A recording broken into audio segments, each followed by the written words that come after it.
ang napakabuti naming kaibigan. Nakapulot ng cellphone. Ayan po guys.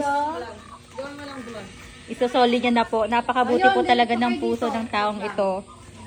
Guys, ang pangalan niya po ay Evelyn Camisola Ramile. Ayan, imimit niya na po yung may-ari ng cellphone. Kung gusto niyo po ng donation.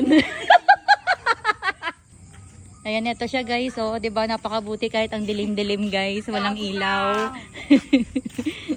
Talagang imimit niya pa para lang ibigay yung phone.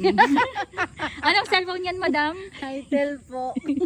I tell you, what is this phone? Video mo siya yung Ayan po si Evelyn. Ayan. Ibibless po siya ni Lord. Praise the Lord. Amen.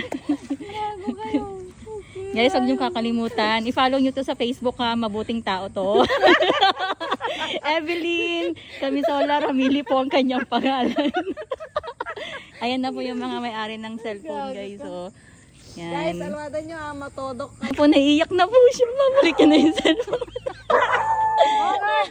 Hey, Cholo! Ay, Bogart pala.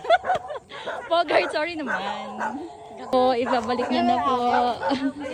Ay, ayun po yung may-ari. Ate, anong masasabi mo? Sorry, check niya daw muna yung password. Oh.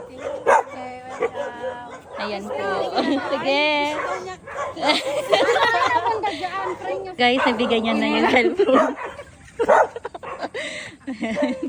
Hoy, ang ingay mo, Bogart.